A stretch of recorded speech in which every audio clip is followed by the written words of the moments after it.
SSTVಯಲ್ಲಿ ಜಾಹೀರಾತು ನೀಡಲು ಈ ನಂಬರಿಗೆ ಸಂಪರ್ಕಿಸಿ. ಈ ಥರದ್ದೆಲ್ಲ ಒಂದಿಷ್ಟು ಆಯಿತು. ಬಟ್ ಇದೆಲ್ಲ ನಿಮ್ಮ ಮೇಲೆ ಪಿತೂರಿಗೆ ಮಾಡಿರುವಂಥದ್ದು ಏನು ಹೇಳ್ತೀರಾ? ಹೌದು, ನಮ್ಮ ಅಲ್ಲಿ ನಾವು ಏನು ಆಟ ಕೊಡ್ತಾಯಿದ್ವಿ ಅದನ್ನು ಡ್ಯಾಮೇಜ್ ಮಾಡೋಕ್ಕೆ ಅಂತ ಮಾಡಿದ್ದಾರೆ. ಇದಕ್ಕಿಂತ ಮುಂಚೆ ಕೂಡ ನನ್ನ ಜೊತೆ ಆಗಿದೆ ಇದು. ಅದೇನು ಲೈಂಗಿಕ ಕಿರುಕುಳ ಅದರದ್ದೆಲ್ಲ ಲಾಸ್ಟ್ ಡಿಸೆಂಬರಲ್ಲಿ ಇದೆಲ್ಲ ನಾವು ಚೆನ್ನಾಗಿ ಮಾಡ್ತಾಯಿದ್ದೀವಿ ಅಂತ ಅಂದಾಗ ಈ ರೀತಿ ಕಲ್ಲು ಎಸೆಯೋರು ಇದ್ದೇ ಇದ್ದಾರೆ. ಇದಕ್ಕೆ ಸಮಾಜ ಅಂತ ಹೇಳೋದು. ಒಂದು ಸೈಡ್ ನಮ್ಮನ್ನು ಬೆಳೆಸೋರು ಇರ್ತಾರೆ, ಒಂದು ಸೈಡಲ್ಲಿ ಈ ಸ್ಯಾಡಿಸ್ಟ್ಗಳು ಮಾನಸಿಕ ಅಸ್ವಸ್ಥರಿರ್ತಾರೆ. ಇವರ ಜೀವನದಲ್ಲಿ ಏನು ಕಿತ್ತು ದಬಾಕಿರಲ್ಲ. ಸೊ ಇವ್ರುಗಳಿಗೆ ಏನಾಗುತ್ತೆ, ಬೇರೆಯವ್ರನ್ನ ನೋಡಿ ತಡ್ಕೊಳಕ್ಕಾಗಲ್ಲ. ಸೊ ಇದು ಇದ್ದಿದ್ದೇ ಈ ಸಮಾಜ. ಸೊ ನಾವು ಯಾವ್ದು ನೋಡಬೇಕು ಅಂತಂದರೆ, ಈಗ ಒಂದು ಒಳ್ಳೆ ಊಟ, ಇಷ್ಟು ಜನ ಒಂದು ಒಳ್ಳೆ ಊಟದಲ್ಲಿ ಎರಡೋ ಮೂರೋ ಕಲ್ಲು ಸಿಕ್ಕಿದಾಗ ನಾವು ಕಲ್ಲನ್ನ ಬಿಸಾಕ್ತೀವೋ ಅಥವಾ ಇಡೀ ಊಟನ ಬಿಸಾಕಬೇಕಾ? ಅದನ್ನೇ ನಾವು ಮಾಡೋದು. ಆ ಕಲ್ಲನ್ನ ತೆಗೆದು ಬಿಸಾಕಿ ಜನಗಳು ಕೊಟ್ಟಂಥ ಅಷ್ಟು ಪ್ರೀತಿಯ ಊಟವನ್ನು ನಾವು ಭಕ್ತಿಯಿಂದ ಸೇವಿಸಿ ಸಂತೋಷವಾಗಿದ್ದೀವಿ. ಅಂದರೆ ಹೊರಗಡೆ ಯಾವ ರೀತಿ ಪೋಟ್ರಾಯ್ತು ಅಂದರೆ, ಒಳಗಡೆ ಇರುವಂಥ ಲೇಡೀಸ್ಗಾಗಿರ್ಬೋದು ರೆಸ್ಪೆಕ್ಟ್ ಕೊಡಲ್ಲ, ಅಂದರೆ ನಿಮ್ಮ ವ್ಯಕ್ತಿತ್ವನ ಡ್ಯಾಮೇಜ್ ಮಾಡುವಂಥದ್ದು ಆ ಥರದ್ದೆಲ್ಲ ನಡೀತಾ ಇತ್ತು. ಬಟ್ ಅದು ಪ್ರಾಪರ್ ಬೇಕಂತಲೇ ಮಾಡಿರುವಂಥದ್ದು ಧ್ರುವಂತವ್ರು ಆ ಥರ ಬೇಕಂತ ಯಾರು ಏನು ಅಂತ ಹೇಳ್ಬೋದು. PR ಮಾಫಿಯಾ ನಾನು ಹೇಳಿದ್ನಲ್ಲ, ಈ ಸಲ ಭಾಳ ಇದಾಗಿದೆ. ನನಗೆ ಅಂತಲ್ಲ, ಬೇರೆ ಆರ್ಟಿಸ್ಟ್ಗಳಿಗೆ ಅವ್ರಿಗೆ ಬ್ಯಾಡ್ ಕಮೆಂಟ್ಸ್ ಮಾಡೋದಾಗಲಿ ಅಥವಾ ನಮ್ಮದು ಯಾವುದು ಇಲ್ದಿರೋದನ್ನ ಯಾವುದನ್ನು ನಮ್ಮ ಇಮೇಜ್ನ ಡ್ಯಾಮೇಜ್ ಮಾಡೋಕ್ಕೆ. ಯಾಕಂದರೆ ಅವ್ರು ಯಾರನ್ನೂ ಸಪೋರ್ಟ್ ಮಾಡ್ತಾ ಇರ್ತಾರೆ, ಅವರು ಹೈಪ್ ಆಗಲಿ ಅಂತ. ಅವ್ರದ್ದು ಪೇಮೆಂಟ್ ಬಂದಿರುತ್ತೆ, ಅವ್ರಿಗೆ ದುಡ್ಡಿರುತ್ತೆ, ಅವ್ರಿಗೊಂದು ಜವಾಬ್ದಾರಿ ಇರುತ್ತೆ. ಈಗ ಮಾಫಿಯಾ ಮುಂಚೆ ಬರೀ ಸಪೋರ್ಟ್ ಮಾಡಿ ಬೆಳೆಸೋವಂಥ ಪ್ರಯತ್ನ ಆಗ್ತಿತ್ತು. ಈಗ ಒಬ್ಬರನ್ನ ಬೆಳೆಸೋ ಪ್ರಯತ್ನದಲ್ಲಿ ಈ ಪೇಮೆಂಟಿಗೋಸ್ಕರ ಇನ್ನೊಬ್ಬರನ್ನ ಡ್ಯಾಮೇಜ್ ಮಾಡೋಕ್ಕೆ ಇದೆಲ್ಲ ಪ್ರಯತ್ನ. ಮತ್ತು ಇದೆಲ್ಲ ಆಗಬೇಕು. ನಿಮಗೆ ಆ್ಯಕ್ಚುಲಿ ಆ ಕಿಚ್ಚನ ಚಪ್ಪಾಳೆಗೆ ತೂಕ ಬಂದಿದೆ ಇದಾಗಿ. ಸುದೀಪ್ ಸರ್ ವೇದಿಕೆ ಮೇಲೆ ಹೇಳ್ತಾರೆ, ನನ್ನ ಚಪ್ಪಾಳೆಗೆ ಇಷ್ಟು ವೆಯ್ಟ್ ಇದೆ ಅಂತ ಗೊತ್ತೇ ಇರಲಿಲ್ಲ ಅಂತ. ನಮಗೆ ಖುಷಿಯಾಗಿದ್ದೆ ಆಗ. ಹೊರಗಡೆ ಈ ರೀತಿ ಬೆಂಕಿ ಹಾಕ್ಕೊಂಡಿದ್ದಾರೆ, ಇಷ್ಟು ಜನ ಉರ್ಕೊಂಡಿದ್ದಾರೆ ಅಂತಂದರೆ ಆ ಚಪ್ಪಾಳೆಗಿರೋ ತೂಕ ಹೆಂಗಿದೆ ಗಿಫ್ಟಿಗೆ, ಅದನ್ನು ತಗೊಂಡಿರೋದು ಧ್ರುವಂತ್. ಸೊ ನಮಗೆ ಅದು ವ್ಯಾಲ್ಯೂನೇ ತಂದು ಕೊಡ್ತು ಹೊರತು ಬೇರೆ ತಲೆನೇ ಕೆಡಿಸ್ಕೊಳ್ಳಲ್ಲ ಸರ್. ಅದು ಯಾವುದಕ್ಕೂ ಡೋಂಟ್ ಕೇರ್. ಅದು ಯಾವುದಕ್ಕೆ ನಿಮ್ದಾಯ್ತು, ನೀವು ಕೆಲಸ ಆಯ್ತು, ಆ ಥರ ಮುಂದೆ ಹೋಗ್ತಾನೆ ಇರ್ತೀರ.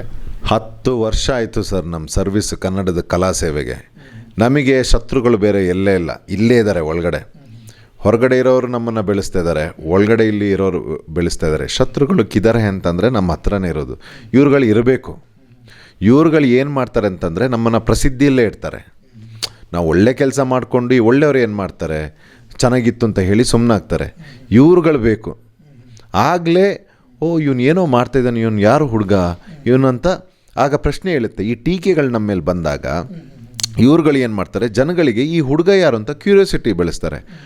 ಆಗ ಜನಗಳು ಯಾವಾಗ ನಮ್ಮನ್ನು ನೋಡ್ತಾರೆ, ಆಗ ಅವ್ರು ಡಿಸೈಡ್ ಮಾಡ್ತಾರೆ ನಾವು ಯಾರು ಅಂತ. ಸೊ ಇವ್ರಿಗೆಲ್ಲ ಥ್ಯಾಂಕ್ಸೇ ಹೇಳಬೇಕು. ಈ ಟಿಪ್ಪಣಿ ಮಾಡ್ತಾರಲ್ಲ, ಅವರ ಕೆಲಸ ಕಾರ್ಯಗಳನ್ನು ಬಿಟ್ಟು ನಮಗೋಸ್ಕರ ಇಷ್ಟು ಟೈಮ್ ಕೊಡ್ತಾರೆ ಆ ಕಮೆಂಟ್ಸ್ಗಳು ಹಾಕೋಕ್ಕೆ ಅಥವಾ ನಮ್ಮನ್ನು ಇಮೇಜ್, ಅವ್ರಿಗೆ ಥ್ಯಾಂಕ್ಸ್ ಹೇಳಬೇಕು. ಯಾಕಂದರೆ ಇವರೇ ಬೇರೆಯವ್ರು ನಮ್ಮನ್ನು ನೋಡೋ ಹಾಗೆ ಮಾಡೋದು ಯಾರು. ಸೊ ಆಗ ಆ ವ್ಯಕ್ತಿತ್ವದ ಆಟದಲ್ಲಿ ನಾವು ಗೆದ್ದಿದ್ದೀವಿ. ಬಿಗ್ ಬಾಸಿಂದ ಹೊರಗಡೆ ಬಂದ ಮೇಲೆ ಧ್ರುವಂತವ್ರಿಗೆ ಈ ಥರ ಫೀಮೇಲ್ ಫ್ಯಾನ್ಸ್ ಎಷ್ಟು ಜಾಸ್ತಿ ಆಗಿದ್ದಾರೆ? ಯಾಕಂದರೆ ನೀವು ನೋಡ್ತಿರ್ಬೋದು, ಎಲ್ಲರೂ ಧ್ರುವಂತ್ ಅಂತ ಕಿರ್ಚಾಟ ಕೂಗಾಟ ಎಲ್ಲ ನೋಡ್ತಾ ಇದ್ದಾರೆ. ಬಟ್ ಈ ಫೀಮೇಲ್ ಫ್ಯಾನ್ಸ್ ಅಂತದ್ದು ಎಷ್ಟು ಜಾಸ್ತಿ ಆಗಿದ್ದಾರೆ, ಏನು ಹೇಳ್ತೀರಾ ಇದ್ರ ಬಗ್ಗೆ? ನಾನು ಆ್ಯಕ್ಚುಲಿ ನಾನು ಸ್ವಲ್ಪ ಸ್ಟ್ರೈಟ್ ಫಾರ್ವರ್ಡಾಗಿ ಮಾತಾಡ್ತೀನಿ, ಸ್ವಲ್ಪ ಬೋಲ್ಡ್. ನನಗೆ being okay is not okay. ನಾನು ನನ್ನ ಈ ಗುಣನ ಯಾರೂ ಇಷ್ಟಪಡಲ್ಲ ಅಂತ ಅಂದ್ಕೊಂಡಿದ್ದೆ. ಯಾಕಂದರೆ ಮನೆ ಒಳಗಡೆನೂ ಹಾಗೆ ಇತ್ತು. ನಾನು ಯಾವ ಹೆಣ್ಮಕ್ಳ ಜೊತೆ ಅಂತ ಅಫೆಕ್ಷನ್ ಇಟ್ಕೊಂಡಿದ್ದವನಲ್ಲ. ಮತ್ತು ನನ್ನ ನೇರ ನುಡಿ ಯಾರಿಗೂ ಇಷ್ಟನೂ ಆಗ್ತಾಯಿರಲಿಲ್ಲ. ನನ್ನ ಕಂಡ್ರೆ ಸ್ವಲ್ಪ ಅಷ್ಟಕ್ಕಷ್ಟೇ ಇತ್ತು. ನಾನು ಹೀಗೆ ಅಂದ್ಕೊಂಡಿದ್ದೆ ಹೊರಗಡೆ ಬಂದಾಗ. ಆದರೆ ನನ್ನ ಇದೇ ಗುಣನ ಇಷ್ಟಪಡ್ತಾ ಇದ್ದಾರೆ. ಒನ್ ಮ್ಯಾನ್ ಆರ್ಮಿ ಧ್ರುವ. ಸೊ ಜಾಸ್ತಿ ನನಗೆ ಈಗ ಈ ಮಟ್ಟಿಗೆ ಫೀಮೇಲ್ ಫ್ಯಾನ್ಸ್, ನಾನು ನಿಜವಾಗ್ಲೂ ಪುಣ್ಯವಂತ. ಇಷ್ಟು ಹೆಣ್ಮಕ್ಳ ಪ್ರೀತಿ ಸಿಕ್ಕಿದೆ ನನಗೆ. I am feeling very happy sir. ಮತ್ತು ನಾನು ಎವಿಕ್ಷನ್ ಆದಾಗ ತುಂಬ ಮೆಸೇಜಸ್ ನಾನು ನೋಡಿದೆ, ಸರ್ ನಾವು ಹತ್ತಿದ್ದೀವಿ ನಿಮ್ಮ ಎವಿಕ್ಷನ್ ಆದಾಗ. ಈ ರೀತಿ ಇಮೋಷ್ನಲ್ ಆಗಿ ಧ್ರುವಂತ್ ಜೊತೆ ಕನೆಕ್ಟ್ ಆಗಿದ್ರು ಅಂತ ಗೊತ್ತಿರಲಿಲ್ಲ. ಅಂದರೆ ಒಬ್ಬನೇ ನಾನು ಏನು ಆಟಾಡ್ಕೊಂಡು ಬಂದೆ ಅಥವಾ ಟಾರ್ಗೆಟ್ ಆಗ್ತಾಯಿದ್ದೆ, ನನ್ನ ಎಷ್ಟು ಹೊರಗಡೆ ಇಡೋಕ್ಕೆ ಅವರೊಂದು ಇಷ್ಟು ಎಮೋಷ್ನಲ್ ಆಗಿ ಕನೆಕ್ಟ್ ಆಗಿದ್ರು ಅಂತ ಗೊತ್ತಿಲ್ಲ. ಪಬ್ಲಿಕ್ಕಿಗೂ ಹೋದಾಗ ಒಂದು ತಾಯಿ ಬಂದು ತಪ್ಕೊಂಡು ಹತ್ರು. ನಾನು ಎಲಿಮಿನೇಟ್ ಆಗಿದ್ದವ್ರಿಗೆ ತುಂಬ ಬೇಜಾರಾಗಿತ್ತು. ಅವರು ಅವತ್ತು ಹತ್ತರಂತೆ, ಅವರ ಹಸ್ಬೆಂಡಿಗೆ ಮತ್ತು ಅವ್ರಿಗೆ ತುಂಬ ಬೇಜಾರಾಯಿತು ಅಂತ. ಇದನ್ನೆಲ್ಲ ನಾವು ಪಡ್ಕೊಂಡು very lucky sir. I am very lucky. ನಾನು ಅದನ್ನೇ ಹೇಳೋದು, ಕಪ್ಪು ಗೆಲ್ಲೋದು ಬೇರೆ, ಶೋ ಗೆಲ್ಲೋದು ಬೇರೆ. ನಾವು ಶೋನೇ ಗೆದ್ವಿ. ವಾಟ್ ಎವರ್ ಹಿಂದೆ ಏನೋ ಒಂದು ಘಟನೆ ನಡೆದಿರ್ಬೋದು, ಅದನ್ನೆಲ್ಲ ಮರೆತು ಧ್ರುವಂತರು ಮುಂದೆ ಹೆಜ್ಜೆ ಇಡೋದಾದರೆ ಇನ್ನೇನಾದರೂ ನಿಮ್ಮ ಭಾಳ ಸಂಗಾತಿನೇನಾದರೂ ಆಯ್ಕೆ ಮಾಡುವಂಥದ್ದು, ಈ ಥರದ್ದು ಹುಡುಗಿ ಬೇಕನ್ನುವಂಥದ್ದು, ಆ ಥರ ಇದ್ದರೆ ಮುಂದಿನ ದಿನಗಳಲ್ಲಿ ಏನಾದರೂ ಆಗ್ಬೋದು, ಆ ಥರದ ಪ್ಲ್ಯಾನ್ ಏನಾದರೂ ಇಟ್ಕೊಂಡಿದ್ದೀರಾ ಏನು ಅಂತ? ಇದೆ. ನಮ್ಮ ಈಗ ಬಾಳ ಸಂಗಾತಿ ಅನ್ನೋದು ಪ್ರತಿಯೊಬ್ಬನಿಗೂ ಬೇಕು. ಒಬ್ಬ ನಮ್ಮ ಜೀವನ ಕಂಪ್ಲೀಟ್ ಆಗೋದೇ ಹಾಗೆ, ಅವರ ಜೀವನ ಕಂಪ್ಲೀಟ್ ಆಗೋದೇ ಹಾಗೆ. ಆದರೆ ಈಗ ನನ್ನ ಒಂದು ಎಕ್ಸ್ಪೆಕ್ಟೇಷನ್ಸ್ಗಳಿರುತ್ತೆ. ನಾನು ಕೆಲವು ಗುಣಗಳನ್ನು ನೋಡೋದಕ್ಕೆ ಇಷ್ಟಪಡ್ತೀನಿ. ಅದೆಲ್ಲ ಸೂಕ್ತವಾಗಿ ನನ್ನನ್ನು ತುಂಬ ಇಷ್ಟಪಡೋರು ಸಿಕ್ಕಿದಾಗ ಅವರಿಗೆ ನಾನು ಅವ್ರನ್ನ ಯಾವ ಸ್ಥಾನದಲ್ಲಿಟ್ಟು ಗೌರವಿಸಬೇಕು ಆ ಸ್ಥಾನದಲ್ಲಿ ನಾನು ಅವ್ರನ್ನ ಸ್ವೀಕರಿಸ್ತೀನಿ. ಸೊ ಇದು ಇದೆ. ಬಟ್ ಈಗ ನೀವು ಅದ್ರ ಬಗ್ಗೆ ಅಷ್ಟು ಇದಕ್ಕಿಂತ ಜಾಸ್ತಿ ನಾನೀಗ ನೆಕ್ಸ್ಟು ನನ್ನ ಏನು ಜವಾಬ್ದಾರಿ ಇದೆ, ಈಗ ಶೋ ಆದಮೇಲೆ ಏನು ನಾನು ನನ್ನ ಪ್ರೊಜೆಕ್ಟ್ ಬಗ್ಗೆ ಅದ್ರ ಮೇಲೆ ಜಾಸ್ತಿ ಕಾನ್ಸಂಟ್ರೇಟ್ ಮಾಡ್ತಾಯಿದ್ದೀನಿ. ಸೊ ಈ ಜರ್ನಿಲಿ ನಮಗೆ ಯಾರಾದರೂ ಇದಾದರೆ ಖಂಡಿತವಾಗ್ಲೂ ತುಂಬ ಪ್ರೀತಿ ಸಿಗ್ತಾಯಿದೆ ಜನಗಳಿಂದ. ಸೊ ನೋಡೋಣ. ಈಗ ಬಿಗ್ ಬಾಸ್ ಮನೆಯಲ್ಲಿ ಈಗ ಜೋಡಿ ಅಂತ ಬಂದಾಗ ಗಿಲ್ಲಿ ಮತ್ತು ಕಾವ್ಯ ಅನ್ನುವಂಥದ್ದು ಸಾಕಷ್ಟು ಜನರಿಗೆ ಇಷ್ಟ ಆಗಿದೆ ಆ ಜೋಡಿ. ಹೊರಗಡೆ ಜನರು ಯಾವ ರೀತಿ ನೋಡ್ತಾ ಇದ್ದಾರೆ ಅಂದರೆ ಕಾವ್ಯ ಮತ್ತು ಗಿಲ್ಲಿ ಇಬ್ಬರು ಒಂದಿಷ್ಟು ಮದುವೆ ಆಗಬೇಕು, ಚೆನ್ನಾಗಿರುತ್ತೆ ಈ ಜೋಡಿ ಅನ್ನುವಂಥ ರೇಂಜಿಗೆ ಹೋಗಿದೆ. ಅದು ಕೇವಲ ಸುಮ್ಮನೆ ತಮಾಷೆ ಏನ್ಗ ಅಥವಾ ನಿಜವಾಗ್ಲೂ ಅಲ್ಲಿ ಏನಾದರೂ ಆಗಿತ್ತಾ? ಯಾಕಂದರೆ ನಮ್ಗೆ 1.5 ಗಂಟೆ ನೋಡೋಕೆ ನಮಗೇನು ಗೊತ್ತಾಗಲ್ಲ. ಬಟ್ 24 hours ನೀವು ನೋಡಿರ್ತೀರ, ಅಬ್ಸರ್ವ್ ಮಾಡಿರ್ತೀರ, ಅಲ್ಲಿ ಏನಾಗಿರುತ್ತೆ ಅನ್ನುವಂಥದ್ದು ನಿಮ್ಗೆ ಗೊತ್ತಿರುತ್ತೆ. ಆ ಕಾರಣದಿಂದ ಕೇಳ್ತಾ ಇದ್ದೀನಿ. ಬಟ್ ಈ ಮದುವೆ ವಿಚಾರ ಎನ್ನುವಂಥದ್ದು ಅಥವಾ ಅವರಿಬ್ಬರ ನಡುವೆ ಮಾತುಕತೆ ಆಗಿದೆ ಅಥವಾ ಇಲ್ವಾ ಸುಮ್ಮನೆ ತಮಾಷೆಗೆ ಆಗಿರುವಂಥದ್ದು ಏನು? ಗಿಲ್ಲಿ ಮತ್ತು ಕಾವ್ಯ ಶೋಗಿಂತ ಮುಂಚೆ ಪರಿಚಯ ಇದ್ದವರು, ಒಳ್ಳೆ ಸ್ನೇಹಿತರು, ಆ ಮನೆ ಒಳಗಡೆ ಒಳ್ಳೆ ಸ್ನೇಹಿತರು. ಆ ಸ್ನೇಹವನ್ನು ಮಟ್ಟಿಗೆ ತಗೊಂಡು ಹೋಗೋದು ತಪ್ಪಾಗುತ್ತೆ. ಮತ್ತು ಗೇಮ್ ಶೋಗೆ ಬಹುಶಃ ಗಿಲ್ಲಿ ಅವರು ಅಥವಾ ಕಾವ್ಯ ಅವರು ಅವ್ರದ್ದೊಂದು ಸ್ಟ್ರಾಟಜಿ ಅಂತ ಇರುತ್ತೆ.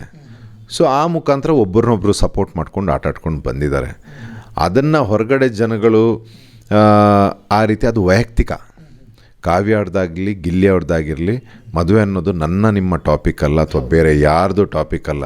ಅಥವಾ ಅದು ಯಾರೋ ಹೇಳಿದ್ರು ಫ್ಯಾನ್ಸು, ಇಲ್ಲ ನೀವು ಮದುವೆ ಆಗಲೇಬೇಕು ಅಂತ. ಇವನು ಯಾರು?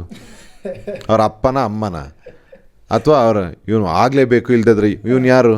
ಹೋಗಿ ಬಾರ್ಡ್ರಲ್ಲಿ ಇರಲಿ, ದೇಶಕ್ಕೆ ಏನಾದರೂ ಮಾಡಲಿ. ಇವನು ಇಲ್ಲಿ ದೊಡ್ಡ ಹೋರಾಟಕ್ಕೆ ನಿಂತಿದ್ದಾನೆ, ಗಿಲ್ಲಿ ಕಾವ್ಯ ಅವ್ರು ಮದುವೆನೇ ಆಗಬೇಕು ಅಂತ. ಇಂಥವ್ರ ಸೊಸೈಟಿಲಿ ಇಂಥವ್ರು ಇರೋದ್ರಿಂದನೇ ನಮಗೆ ಕೆಟ್ಟ ಹೆಸರು. ಅದು ಅವರ ವೈಯಕ್ತಿಕ. ಅದಕ್ಕೆ ಅವರ ತಂದೆ ತಾಯಿಗಳಾಗಲಿ ಅದು ನನಗೆ. ಸೊ ಇದ್ರ ಬಗ್ಗೆ ನಾನು ಮಾತಾಡೋದು ತಪ್ಪಾಗುತ್ತೆ. ಯಾಕೆ ಕೇಳ್ತೀನಿ ಅಂದರೆ ಈ ಬಂದು ಆದಮೇಲೆ ಎಲ್ಲರೂ ಆಲ್ರೆಡಿ ಮದುವೆ ಮಾಡಿಸ್ಬಿಟ್ಟಿದ್ದಾರೆ ಇಬ್ರಿಗೂ. ಎಡಿಟಿಂಗು ಈ ಥರದ್ದೆಲ್ಲ ಮಾಡಿಸ್ಬಿಟ್ಟಿದ್ದಾರೆ. ಈ ಫ್ಯಾನ್ ಪೇಜಲ್ಲಾಗಿರ್ಬೋದು ಅದೆಲ್ಲ ಕ್ರಿಯೇಟ್ ಆಗೋಗಿದೆ. ಅದಕ್ಕೋಸ್ಕರ ನಾನು ಕೇಳಿದೆ, ಹೊರಗಡೆ ಈ ಥರದ್ದೆಲ್ಲ ಆಗಿದೆ ಬಟ್ ಒಳಗಡೆ ಹೇಗಿದೆ ಅನ್ನುವಂಥ ವಿಚಾರ ಕೇಳಿದ್ದು. ಇವತ್ತು ಸೋಷಿಯಲ್ ಮೀಡಿಯಾ ದುನಿಯಾದಲ್ಲಿದ್ದಾರಲ್ಲ ಸರ್, ಹುಚ್ಚರ ಸಂತೆ ಆಗೋಗಿದೆ. ಹೇಳೋರಿಲ್ಲ ಕೇಳೋರಿಲ್ಲ. ಮಿನಿಸ್ಟ್ರುಗಳನ್ನೇ ಬಿಡಲ್ಲ, ಯಾರನ್ನೂ ಬಿಡಲ್ಲ. ಇವರು ಯಾರಿಗೆ ಬೇಕಾದರೂ ಕಟ್ತಾರೆ. ನಾಯಿನೂ ಕಪ್ಪೆನೂ ಮದುವೆ ಮಾಡಿಸ್ತಾರೆ, ಯಾರನ್ನ ಏನು ಬೇಕಾದರೂ ಮಾಡಿಸ್ತಾರೆ. ಅಥವಾ ಇವರು ಅದೇ ಏನೋ ಮಳೆ ಬರದೇ ಇರುವಾಗ ಯಾವುದಕ್ಕೂ ಮದುವೆ ಎಲ್ಲ ಮಾಡಿಸ್ತಾರೆ, ಕಪ್ಪೆ ಮದುವೆ ಮಾಡಿಸ್ತಾರೆ. ಅಂಥವ್ರನ್ನ ಮನುಷ್ಯರನ್ನ ಬಿಡ್ತಾರ? ಸೊ ಹೀಗಾಗಿ ಅದು ಭಾಳ ತಪ್ಪದು. ಆ ರೀತಿ ಎಲ್ಲ ಎಡಿಟ್ ಮಾಡಬಾರ್ದು. ಇಟ್ ಈಸ್ ನಾಟ್ ತಮಾಷೆ ವಿಷಯ ಅಲ್ಲ, ಅದು ಒಂದು ಭವಿಷ್ಯದ ವಿಷಯ, ಇಬ್ಬರದ್ದು ಭವಿಷ್ಯದ ವಿಷಯ. ಇಷ್ಟಪಟ್ಟಾದರೆ ನಮಗೆಲ್ಲ ಸಂತೋಷ. ಇಲ್ಲ ಒಂದು ಶೋದಲ್ಲಿ ನೋಡಿಬಿಟ್ಟು ಅದು ಏನೋ ಹೊರಗಡೆ ಅದನ್ನು ಇದು ಮಾಡೋದು ಭಾಳ ತಪ್ಪಾಗುತ್ತೆ. ಸೊ ಅದು ನಾವು ಮಾತಾಡೋದು ತಪ್ಪಾಗುತ್ತೆ. ಸೊ ನಾನು ಇದನ್ನು ಎನ್ಕರೇಜ್ ಮಾಡಲ್ಲ. ಯಾರಾದರೂ ಈ ರೀತಿ ಮಾಡ್ತಾಯಿದ್ದಾರೆ ಅಂತಂದರೆ ಅದು ಎನ್ಕರೇಜ್ ಮಾಡೋವಂಥ ವಿಷಯ ಅಲ್ಲ, ಅದು ಸಮರ್ಪಕ ಕೂಡ ಅಲ್ಲ.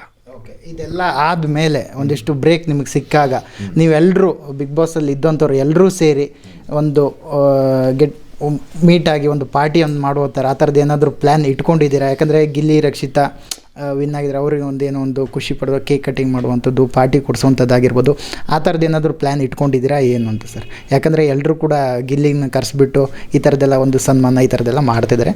ಆ್ಯಸ್ ನೀವು ಫ್ರೆಂಡ್ ಆಗಿ ಏನಾದ್ರು ಹೀಗೆಲ್ಲ ಮಾಡ್ತೀರಾ ಏನು ಅಂತ? ಪ್ರೆಸೆಂಟ್ಲಿ ಅಂಥದ್ದೇನು ಐಡಿಯಾ ಇಲ್ಲ. ಬಟ್ ಅವ್ರಿಗೀಗ ನಮ್ಮ ಸನ್ಮಾನ ಬೇಕು ಅಂತ ಇಲ್ಲ. ಯಾಕಂದರೆ ಏನೆಲ್ಲ ಸಿಗಬೇಕಿತ್ತು ಕ್ಯಾಶಿಂದನೂ ಜನರಿಂದನೂ ಎಲ್ಲ ಸಮರ್ಪಕವಾಗಿ ಸಿಕ್ಕಿದೆ. ನಮ್ಮದೊಂದೀಗ ಸ್ಪೆಷಲ್ ಕೇಕ್ ಏನು ಬೇಕು ಅಂತ ಅನಿಸಲ್ಲ ಅವ್ರಿಗೆ.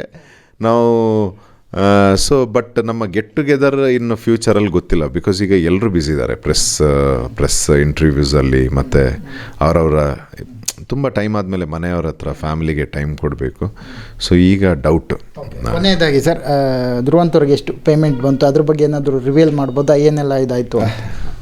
ಅದು ಇಲ್ಲ, ರಿವೀಲ್ ಮಾಡೋದಕ್ಕಾಗಲ್ಲ. ಆದರೆ ನಾನು ಸೀಸನ್ 10ಗೆ ಬರಬೇಕಿತ್ತು, ಆಗೊಂದು ಒಳ್ಳೆ ಅಮೌಂಟಿಗೆ ನಾನು ಮಾತಾಡಿದ್ದೆ. ಬಟ್ ಈ ಸಲ ಕಿಚ್ಚ ಸರ್ ಅವರು ನಿರೂಪಣೆ ಮಾಡಲ್ಲ ಅಂತ ಹೇಳಿದರು. ಸೊ ಆ ಭಯದಲ್ಲಿ ನಾನು ಯಾವುದೇ ಪೇಮೆಂಟ್ ಕೊಟ್ಟರು ಪರವಾಗಿಲ್ಲ, ನಾನು ಅವ್ರು ಇರಬೇಕಾದ್ರೆ ಆಡಬೇಕು ಅನ್ನೋ ಆಸೆಯಲ್ಲಿ ಬಂದವನು.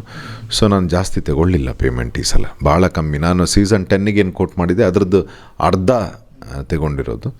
ಸೊ ಭಾಳ ಕಮ್ಮಿ ಪೇಮೆಂಟ್ಗೆ ಆಟ ಆಡಿದ್ದೀನಿ. ಓಕೆ, ಅಂದರೆ ಕೊನೆಯದಾಗಿ ಯಾರ ಬಗ್ಗೆ ಆದರೂ ಒಂದಿಷ್ಟು ಕಿಂಚಿತ್ತು ಬೇಜಾರು ಏನಾದರೂ ಆಯಿತಾ? ಅಂದರೆ ವ್ಯಕ್ತಿತ್ವ ಅಂತಂದ್ಮೇಲೆ ಅಲ್ಲಿ ಎಲ್ರಿಗೂ ಆಗುತ್ತೆ, ಆ ಥರದ್ದು ಏನಾದರೂ ಆಯಿತಾ ನಿಮಗೆ ಬಿಗ್ ಬಾಸ್ ಮನೆಯಲ್ಲಿ? ಇನ್ನೂ ಈ ಥರ ಆಯ್ತಲ್ಲ ಅನ್ನೋಂಥದ್ದು ನೋವಿದೆಯಾ ಅವ್ರ ಬಗ್ಗೆ? ವ್ಯಕ್ತಿಗತವಾಗಿ ಹೇಳೋದಾದರೆ ಯಾರ ಮೇಲೇನೂ ಇಲ್ಲ. ಸೊ ಆಟದ ಬರದಲ್ಲಿ ಏನು ನಾವು ಕೊಟ್ಟು ತಗೊಳ್ಳೋದು ಇದ್ದಿದ್ದೆ ಬಿಗ್ ಬಾಸ್ ಅಂದಮೇಲೆ. ಒಂದೊಂದು ಸರ್ತಿ ನಮ್ಮ ಅಭಿಪ್ರಾಯ ಅವ್ರಿಗೆ ಇಷ್ಟ ಆಗಲ್ಲ, ಅವ್ರದ್ದು ನಮಗಿಷ್ಟ ಆಗಲ್ಲ, ಅದಕ್ಕೆ ನಾವು ಒಂದು ರಿಯಾಕ್ಷನ್ ಕೊಡ್ತೀವಿ. ನೀವೀಗ ಗೇಮಿಂದ ಹೊರಗಡೆ ಬಂದು ನನ್ನ ಹತ್ರ ಕೇಳಿದ್ರೆ ಅದು ಒಬ್ರಿಗೂ ಯಾರಿಗೂ ಇಲ್ಲ ಅನಿಸುತ್ತೆ. ಅದನ್ನ ಬೇರೆಯವ್ರು ಯಾರೆಲ್ಲ ಕ್ಯಾರಿ ಮಾಡ್ತಾ ಇರಬೇಕು. ನಾನು ಕೆಲವ್ರದ್ದು ಆರ್ಟಿಸ್ಟ್ ಇಂಟರ್ವ್ಯೂ ನನಗೆ ತೋರಿಸಿದ್ರು, ನೋಡಿ ಇವರು ಈ ರೀತಿ ಮಾತಾಡ್ತಾ ಇದ್ದಾರೆ. ಅದು ಅವರವರ ತಿಳುವಳಿಕೆ, ಮೆಚುರಿಟಿ ಮೇಲೆ ಹೋಗುತ್ತೆ. ಸೊ ಅದ್ರ ಬಗ್ಗೆ ನಾನು ಕಮೆಂಟ್ ಮಾಡೋಕ್ಕೆ ಹೋಗಲ್ಲ. ಬಟ್ ನನ್ನ ಹತ್ರ ವೈಯಕ್ತಿಕವಾಗಿ ಕೇಳಿದ್ರೆ ನನಗೆ ಯಾರ ಜೊತೆನೂ ಇಶ್ಯೂಸ್ ಇಲ್ಲ, ಮತ್ತು ನಾನು ಯಾವುದು ಕ್ಯಾರಿ ಮಾಡ್ತಾ ಇಲ್ಲ. ಮತ್ತು ಹೊರಗಡೆ ಸಿಕ್ಕಿದ್ರೆ ನಾನು ಎಷ್ಟು ಪ್ರೀತಿಯಿಂದ ಬೇರೆಯವ್ರ ಜೊತೆ ಮಾತಾಡ್ತೀನಿ ಅಷ್ಟೇ ಪ್ರೀತಿಯಿಂದ ಮಾತಾಡ್ತೀನಿ, ಅಂಥದ್ದೇನು ಇಶ್ಯೂಸ್ ಇಲ್ಲ. ಓಕೆ, ಕೊನೆಯದಾಗಿ ನಿಮ್ಮನ್ನು ಪ್ರೀತಿಸುವಂಥ ಅಭಿಮಾನಿಗಳಿಗೆ ಏನಾದರೂ ಹೇಳೋದಾದರೆ ಧ್ರುವಂತವ್ರ ಕಡೆಯಿಂದ ಏನು ಹೇಳ್ತೀರಾ? ನನಗೆ ಧ್ರುವಂತಿಗೆ ಇಷ್ಟು ಪ್ರೀತಿ ಕೊಟ್ಟಂಥ ನನ್ನ ಸಮಸ್ತ ನಾಡಿನ ಕಲಾ ಪೋಷಕರಿಗೆ ಧನ್ಯವಾದ ಅನ್ನೋದು ಬಹಳ ಚಿಕ್ಕ ಪದ ಆಗುತ್ತೆ.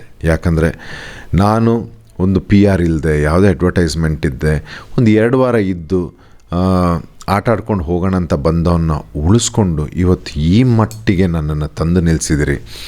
ನನ್ನ ಉಸಿರಿರೋವರೆಗೂ ನನ್ನ ಏನು ಕಲೆಯ ಮುಖಾಂತರ ನನ್ನ ಸೇವೆ ನಿಮ್ಮನ್ನು ರಂಜಿಸೋದಕ್ಕಾಗುತ್ತೆ ಅದನ್ನು ನಿಷ್ಠೆಯಿಂದ ನಿಮ್ಮ ಪಾದದವರೆಗೆ ತರ್ತೀನಿ ಅನ್ನೋ ಒಂದು ಪ್ರಾಮಿಸ್ನ ನಾನು ಮಾಡ್ತೀನಿ. ಜೈ Mahakal. Okay sir, all the best sir. ನಿಮ್ಮ ಮುಂದಿನ ಫ್ಯೂಚರ್ ಏನೆಲ್ಲ ಪ್ಲ್ಯಾನ್ ಇಟ್ಕೊಂಡಿದ್ದೀರೋ ಅದೆಲ್ಲ ಸಕ್ಸಸ್ ಆಗಲಿ. ಇನ್ನೊಂದು ಹೇಳ್ಬೇಕು ಸರ್, ನಿಮ್ಮ ಈ ಹೇರ್ ಸ್ಟೈಲ್ ಬಗ್ಗೆ ಪ್ರತಿಯೊಬ್ಬರು ಕೂಡ ಮಾತಾಡ್ತಿದ್ದಾರೆ. ಆ ಬಿಗ್ ಬಾಸ್ ಮನೇಲಿ ಇರೋಕ್ಕಿಂತ ಹೇರ್ ಸ್ಟೈಲ್ಗಿಂತ ಇದೇ ಚೆನ್ನಾಗಿದೆ ಅನ್ನುವಂಥದ್ದು ಹೇಳಿದೆ. ಯಾಕೆ ಹೀಗೆ ಇರಲಿಲ್ಲ ಧ್ರುವಂತವ್ರು ಅಲ್ಲಿ ಅಂತ? ಚೆನ್ನಾಗಿರ್ತಿತ್ತು. ಇಲ್ಲ, ನಾನು ಅದಕ್ಕಿಂತ ಮುಂಚೆ ತುಂಬ ದಿವಸದಿಂದ ಬೆಳೆಸಿದ್ದೆ. ಯಾವುದೋ ಒಂದು ಪ್ರಾಜೆಕ್ಟಿಗೆ ನಾನು ಬಿಡ್ತಾ ಇದ್ದಿದ್ದು ಕೂದಲು. ಅದೇ ಲುಕ್ಕಲ್ಲಿ ನಾನು ಹೋದೆ. ಆದರೆ ಬಿಗ್ ಬಾಸ್ ವೇದಿಕೆ ನನಗೊಂದು ಹೊಸ ಡೈಮೆನ್ಷನ್ನ ಕೊಡುತ್ತೆ, ನನ್ನನ್ನೊಂದು ಹೊಸ ಪರ್ಸ್ನಾಲಿಟಿ ಆಗಿಬಿಡುತ್ತೆ. ಸೊ ಹೊಸ ಪರ್ಸ್ನಾಲಿಟಿಯಾಗಿ ಟರ್ನ್ ಮಾಡಿ ನಾನು ಹೊರಗಡೆ ಬರಬೇಕಾದ್ರೆ ಅದಕ್ಕೆ ಬೇಕಾದಂಥ ಲುಕ್ ಹಾಗೆ ಬರಬೇಕು ಅಂತ ಇರುತ್ತೆ. ಆ ಕಾರಣಕ್ಕೋಸ್ಕರ ನನ್ನ ಈ ಹೊಸ look, new entry. Okay sir, all the best sir. Thank you. Okay, ಇದಿಷ್ಟು ಬಿಗ್ ಬಾಸ್ ಧ್ರುವಂತವರ ಮಾತಾಗಿತ್ತು. ಕ್ಯಾಮ್ರಾ ಪರ್ಸನ್ ಪ್ರಸಾದ್ ಜೊತೆ ವಿಶ್ವ ಶೆಟ್ಟಿ, SSTV.